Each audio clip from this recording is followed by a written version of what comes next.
Welcome back to the Deep Dive. We've got something a little different for you today. Usually we are, tearing apart a specific book or maybe a really long-form article, trying to find that underlying narrative arc. Right, something heavy. Yeah, exactly. But today, we are actually looking at a list. But not just any list. Definitely not. This is a big one. It's the milestone 50th issue of a publication called Transformations. It was published by the Jeffco Ed Tech Department in February 2026. And honestly, I have to confess something right out of the gate. Oh boy. What is it?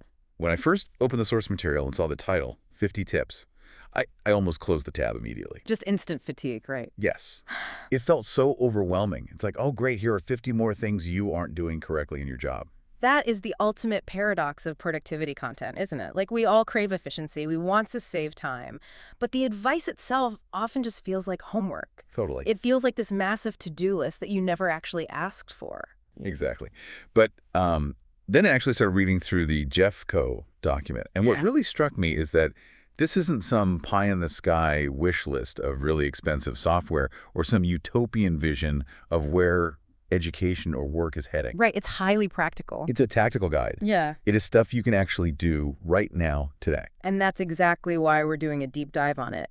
What stands out about this collection, especially looking at it from the perspective of early 2026, is that it acknowledges the actual reality of our digital environment. It's not just pushing, how do we use more tech? It's really asking, how do we master the machine so it doesn't master us? So it covers AI, sure, but it also gets into keyboard shortcuts and crucially, how to actually take a break. It's a complete toolkit for cognitive management. So our mission for this deep dive is to filter this for you. We are absolutely not going to sit here and read all 50 tips to you. That would be a terrible listening experience. It's just awful. Instead, we're going to pull out the heavy hitters. We've broken it down into these big categories to highlight the high-leverage moves that will genuinely transform how you work, teach, and learn. We're really looking for those blink-and-you-miss-it features that yield massive results in your time or your mental energy. Let's just start with the elephant in the room. Section 1, the AI assistants. Specifically, they focus heavily on NotebookLM and Gemini. Now, we've covered AI quite a bit on the show. Everyone knows it can write a funny limerick about your dog. Right, the parlor tricks are over. Exactly. But this list is laser-focused on workflow, moving beyond just chatting with an AI. Specifically grounded workflow. That is the major shift we are seeing in 2026. It's significantly less about, hey, ask the magic chatbot anything, and it's much more about, help me process my specific stuff. Which brings us directly to NotebookLM. The first tip that really jumped out at me here was using it to create a ClassHub notebook. Walk me through why this is so fundamentally different from just, giving students access to a standard large language model. The main difference is the closed garden approach. Think about it. With a standard chatbot, you are essentially querying the entire internet. Which is terrifying. Right, which means you might get hallucinations, totally irrelevant information, or just generic fluff that doesn't apply to your class. But with NotebookLM, you upload your PDFs, your specific syllabus, your lecture notes. You are effectively training a localized expert on your curriculum alone. So a student logs in and asks, hey, when is the final paper due? Or what exactly did we cover in week 3? It's answering based only on the documents I provided.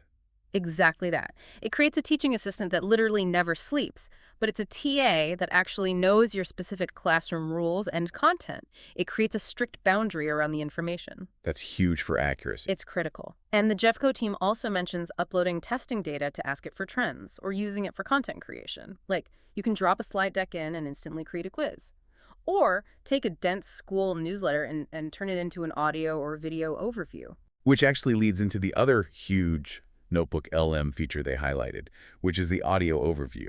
I totally flagged this one as the lazy reader feature. See, I would push back on the word lazy there. Oh, really? Yeah, because it's really about cognitive load and modality. Think about it. We spend all day long reading text on glowing screens. Our eyes are just exhausted by 5 p.m. That's very true. NotebookLM lets you upload a massive, dense report, a whole set of articles, or even your own messy notes, and it generates a natural-sounding conversational audio summary.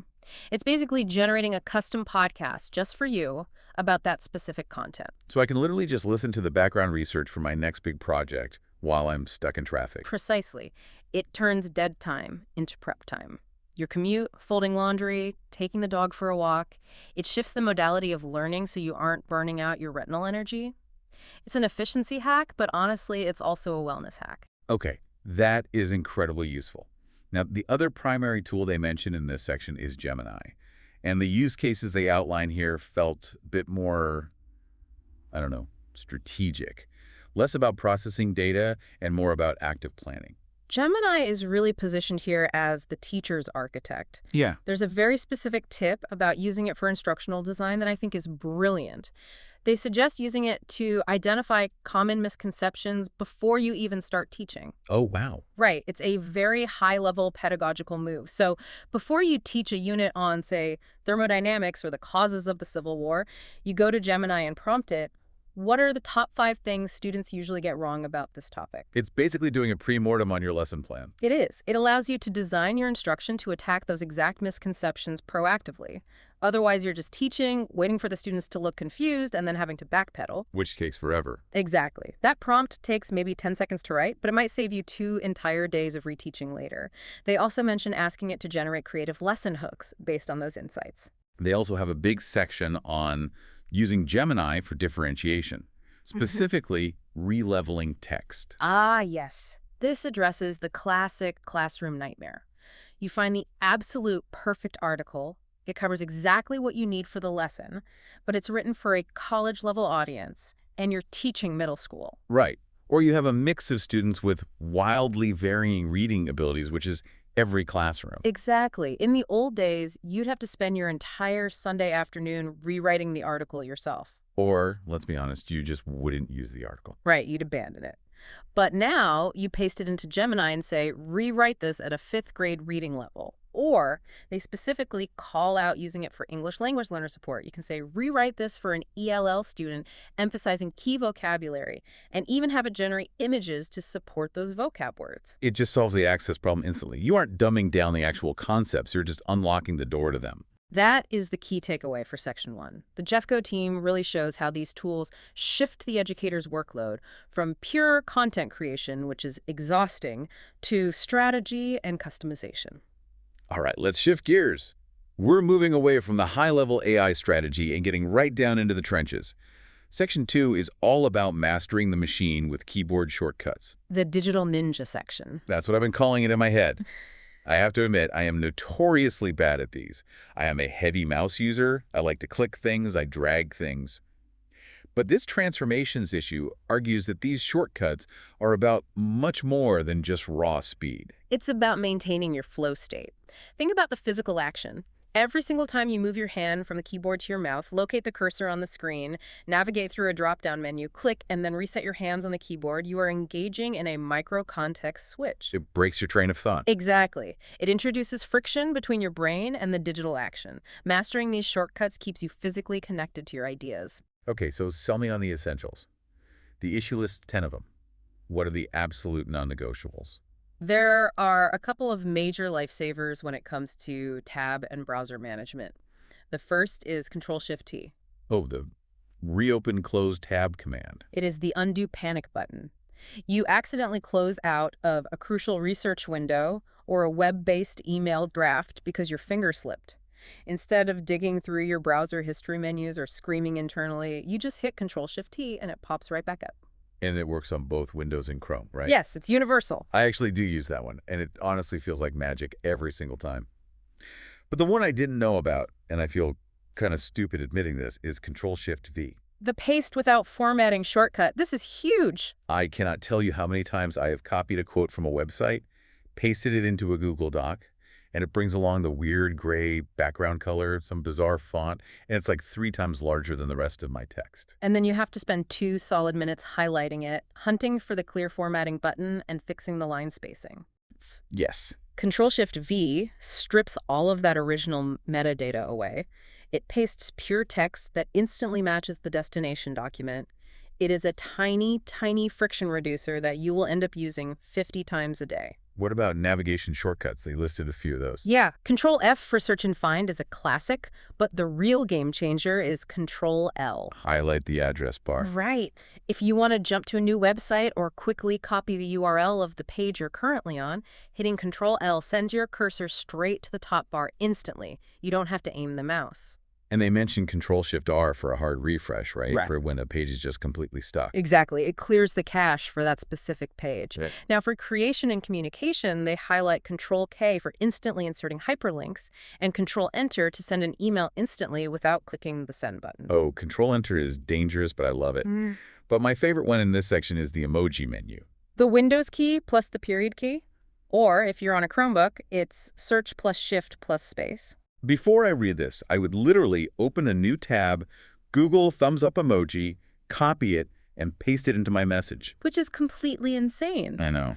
This shortcut opens a system-level menu of emojis, GIFs, and symbols right where you are typing. And it's not just for fun. In a purely text-based digital world, tone is everything. Dropping in a quick emoji allows you to add nuance to an email or a student comment instantly. There's one more from the shortcuts section I want to hit. Windows key plus L, or search plus L on a Chromebook. The instant lock screen, this is just basic security hygiene. If you work in a school or any office environment, you should never leave your screen unlocked when you step away. Hitting Windows L is the I'm getting coffee muscle memory. It protects student data instantly. It really seems like the overarching theme of this section is that seconds count. The seconds add up to hours over a year, sure, but the frustration saved is the real metric. These shortcuts stop you from fighting the interface. Speaking of the interface, let's move into section 3, hidden features in Google Workspace. These are the built-in tools that you probably already have access to, but just aren't using. This is a classic discoverability problem. Companies update these platforms constantly, but unless you read the developer patch notes, which literally nobody does, you totally miss them. The first one is a massive enhancement for Google Classroom called Practice Sets. This is an incredible swing at adaptive learning. Normally, you assign a static PDF worksheet, a student does the work, turns it in, and waits 3 days for a grade. With a practice set, if a student inputs a wrong answer, the system can automatically suggest a relevant video or a targeted hint right then and there. So the feedback happens during the learning process, not days afterwards. Exactly. It tightens the feedback loop. Mm. And speaking of feedback, they also highlight originality reports in Classroom. Is that just Google's version of a plagiarism checker? Yes, but the implementation here is crucial. It allows the students to run the report on their own work before they hit submit. Oh, that changes the dynamic completely. It really does. It transforms it from a policing tool where the teacher is trying to catch them cheating into an active teaching tool. The student sees, oh, I forgot to cite this source, or I really didn't paraphrase this paragraph well enough. It empowers them to actually own their academic integrity. Now, for the administrative side, which is honestly the bane of my existence, they highlight appointment schedules in Google Calendar. This totally kills the email ping pong game. You know the dance. Are you free Tuesday? No, how about Wednesday? What about 2 p.m.? No, I have a dentist appointment. It's the worst. It takes 10 emails to schedule a 10-minute meeting. Appointment schedules fixes that. You just set up your blocks of availability in Calendar, generate a link, and send it out. People look at your open slots and book themselves in. Essential for parent-teacher conferences. Or office hours or team meetings. It puts the agency on the requester and syncs automatically. They also mention sign-off approvals in docs, sheets, and slides, which formally tracks when someone has approved a document. There's another feature here for project tracking called Timeline View in Google Docs. This is fascinating because it fundamentally changes what a document actually is. We usually think of a Google Doc as a digital piece of standard paper. Timeline View turns the doc into an interactive project management board. You can visually track tasks, deadlines, and dependencies. It's like having a project management tool right inside your text editor. Oh, and I want to quickly shout out meeting transcripts in Google Meet. Huge for going back and finding what was actually decided in a meeting. But let's look at content creation. They mention inserting stopwatch or timer smart chip directly into a doc. That's great for pacing activities without leaving the document. And setting a close date or response limit on Google Forms. Crucial for strict deadlines. But the one that feels like absolute science fiction to me is converting slides into video via Google Vids. This is wild. We are rapidly moving toward a world where video is just another standard document type. You can take a standard Google slide deck, click a button, and it generates a video presentation complete with a voiceover and automatic pacing. It completely democratizes video creation. You don't need to know how to use complex editing software. Right. It's incredible for flipping the classroom or making evergreen training materials. Do the work once, generate the video, and use it forever. Okay, so at this point in the list, we have deployed our AI assistants, we are navigating with lightning speed using keyboard shortcuts, and we're utilizing all these hidden workspace features. We are fully optimized. Firing on all cylinders. Exactly. But Section 4 takes a hard right turn. It's all about managing the digital environment through extensions and, importantly, brain breaks. Which is arguably the most vital section of the entire publication. You simply cannot run a human engine at Redline forever. You need cooling systems. Let's talk about the Chrome extensions first. They call this the toolkit. They list quite a few.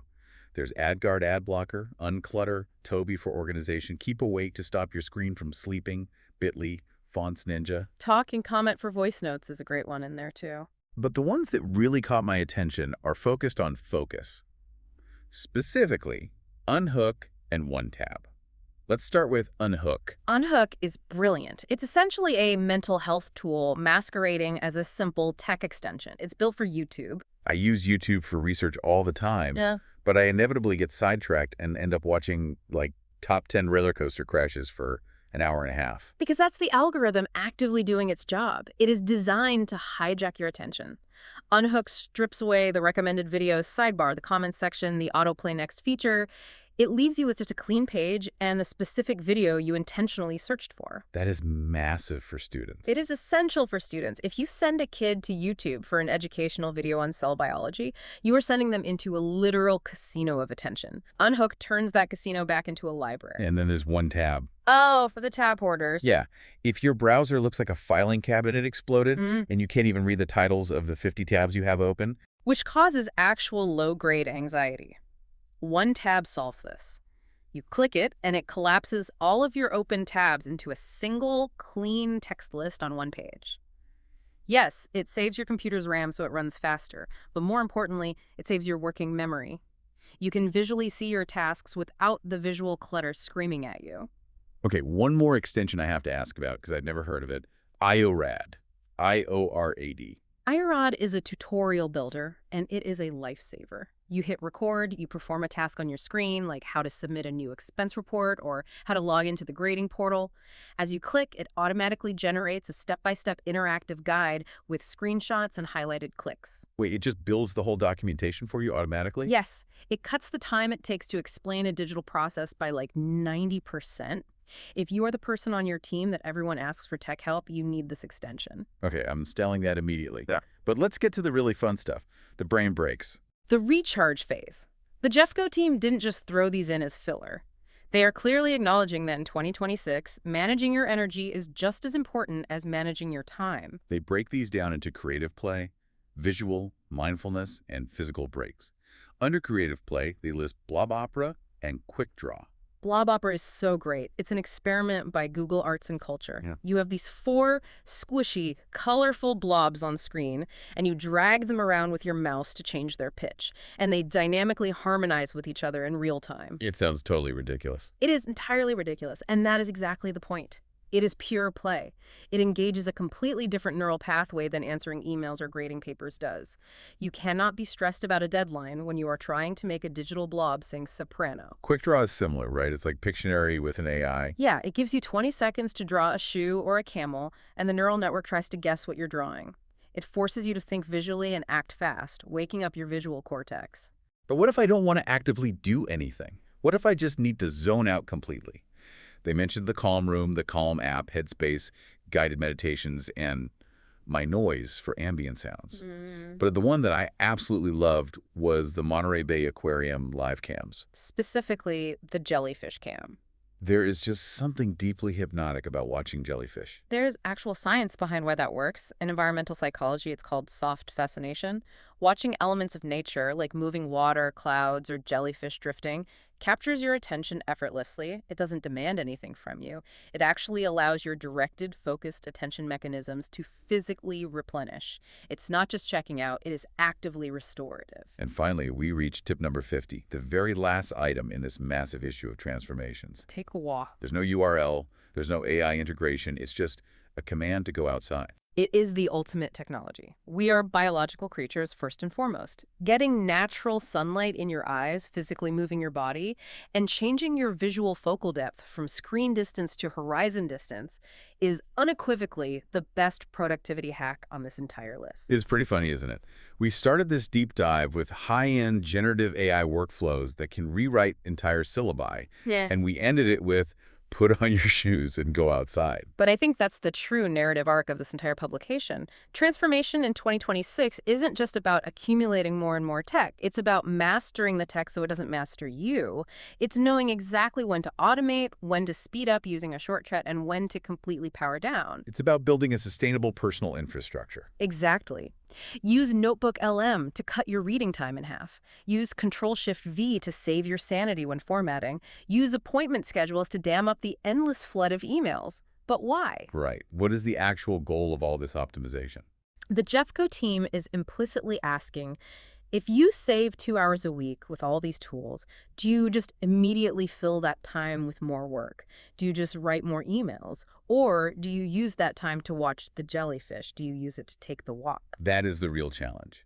The tools give us the gift of time, but we have to have the discipline to actually take it for ourselves. We really have to credit the Jeffco Ed Tech Department for this compilation. Specifically, the credits at the end mention reaching out to Algyle at jeffcoschools.us or at Algyle on Google Chat.